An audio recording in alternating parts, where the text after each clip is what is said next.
Електричната корса, иако идентично изгледа како и онаа со мотор со внатрешно согорување, таа во потполност ги користи бенефитите на електричниот погон. Располага со 136 конски сили и 260 Нм, кои ќе ја направа доста агилна. Opel наведува дека за спринт од 0 до 100 км на час требаат само 8,1 секунда. Автономијата од 330 км според новите норми ја прави прикладна за секојдневно користење. Батеријата од 50 кWh, која за 30 минути може да се наполни до 80% капацитет, има гаранција од 8 години. Opel веќе започна да ги прима првите нарачки за 6-та генерација на својот бестселер, засега само за електричната верзија, која има цена од 30.000 евра во Германија.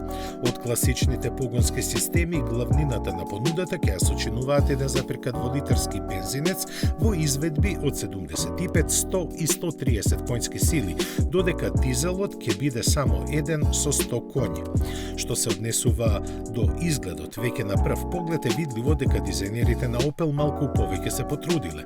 Гледана однапред, Корса можеби делува малку воздржано, но сепак ја краси уникатната појава што ќе ја зацврсти нејзината позиција во вниманието на купувачите.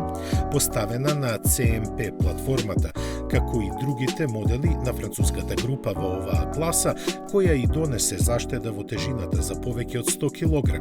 Внатрешноста е потполно нова и нуди повеќе простор за патниците и за нивниот багаж.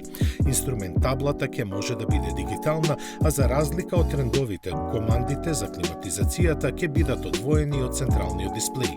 Треба да се нагласи дека Корса повеќе нема да доаѓа во изведба со 3 врати.